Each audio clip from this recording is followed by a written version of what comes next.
up we can. Hello again, and I am Federico. Okay, can we start the clock? Sorry, Federico. Sure. Off you go. Start the clock. Go. Well, amazing. I'm coming from Spanish TV, and we have recently commissioned that a project, a welfare project, on the relations of music and brains, music and human beings. With Lucky Media, we have worked with this production company, and I am very happy to introduce you the producer, Stephanie von Lukovic. Imagine you wake up tomorrow and there's no music, no sound, silent supermarkets, no sophisticated mobile tones, no soundtracks, no sunny-side dance, no music to relax and chill out. We are so used to be surrounded by music all the time that would have been an incredible impact on us and our emotions if it suddenly disappeared. But how comes that music has this power? What exactly is happening in our brain and our body? Research on the effect of music in the brain has exploded in the last 5 years. In this documentary, we will explore how music affects the brain's plasticity. Means, how can music change our brain? And most of all, what consequences does knowing how this process works have for our daily life? Brain Beats is a popular science documentary using music to bring cutting-edge scientific and technological knowledge to a broad audience. To do so, we will show 4 scientists and 4 musicians. We will now show you a trailer to present 2 of the scientists. Stephen Meathen explains why musicality is not only cultural, but biological. He will help us to understand that music is inbuilt in our genes, that it was our first communication tool. Mara Pearson has applied her investigations and knowledge of the impact of music on our brain to invent brain polyphony, a device which helps people with speech problems to communicate and to create music to express what they feel. Please roll the tape. Music is inbuilt within our DNA, within our genes.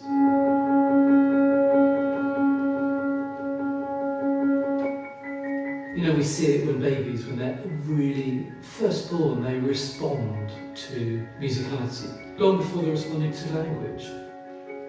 Most of our brain responds to the music, and very important areas of our brain react to music with plasticity.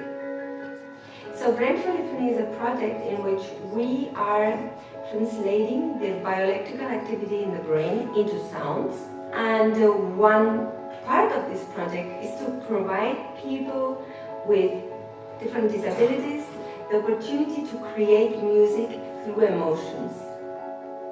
One of the original roles of musicality was that expression of emotion before we developed language. It was to both advertise how you're feeling and how you want others to perceive you. The question is, we are now starting to use sounds in different aspects. In music and technology, let's say, in medicine, but there is still a lot of potential there.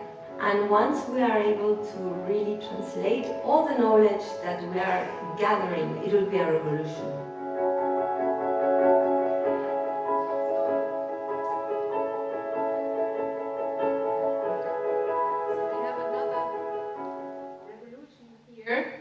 We have another revolution here. And this upcoming revolution Mara is talking about is what we want to investigate. And to do so, we will show examples and experiments. Takako Fujioka at Stanford University will explain why sound does not exist outside of the brain and which parts of our brain are activated by sound and music. Robert Sartori at McGill University compares, with the help of magnetic resonance imaging, the difference between a musical and a non-musical brain to find out if the brain is changed through practicing music regularly. Musicians are often at the forefront of new technological devices and musical experiments to enhance our creativity. Devices like brain polyphony help disabled people to communicate and to create. There are musicians who use the same knowledge in technological interfaces to compose songs triggered by brain waves only.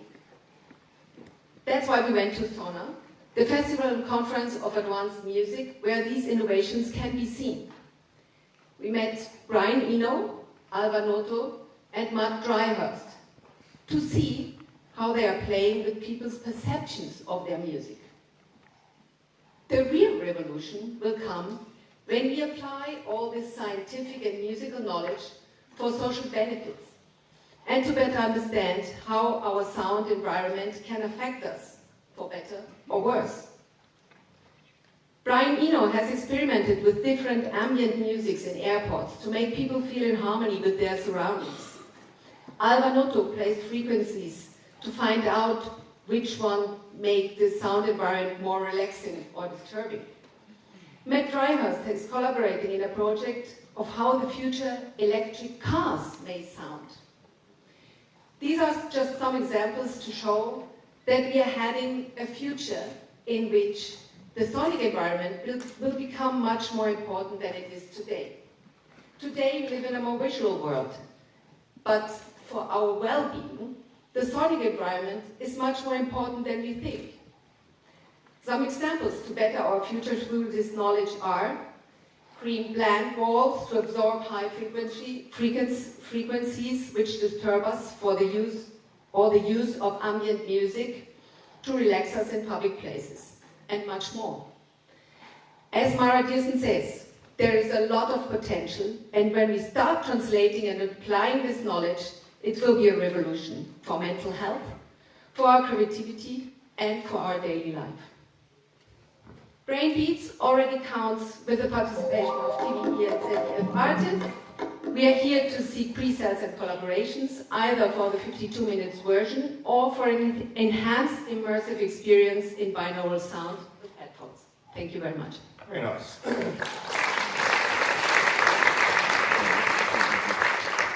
First pitch, good stagecraft, bit of walking around, lots of confidence. So Spain's gone, France is gone, Germany's gone, America's still available. David. I thought it was fascinating, but there was a part that was missing for me, which was I felt I was seeing the doctors and not the patients. I wanted to hear stories of people whose lives were being transformed or changed by the way they interacted with music or how music was being used to improve their lifestyles.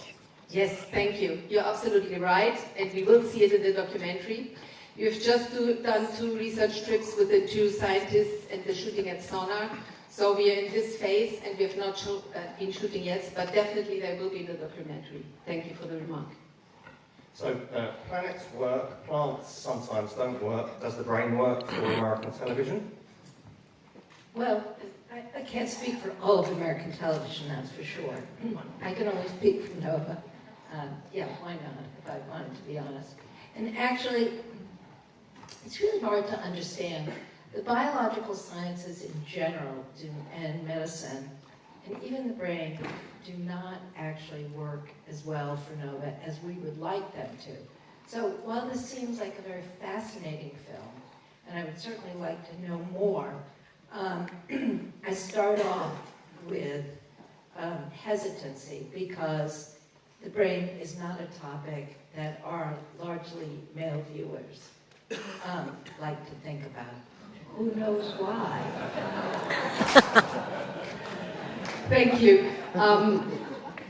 The idea is, the aim of this documentary is to target also a younger audience, and that's why we choose to go to SONAR and to put musicians in, to close these musicians, to follow these musicians closely, and to track this way, to do it really in a very popular way, to not make it too scientifically correct. We will have a scientific advisor, but to make it more, much more appeal to a broad audience. Emotional. emotional Yes. rather than purely rational. Yes, absolutely. Okay, Tatsy, you are, sir? I'm Markus Nickel from Italian broadcaster Y, and I found the trailer and the whole project really fascinating. I feel very assured that the science aspect is greatly done, but I have a little doubt about the music.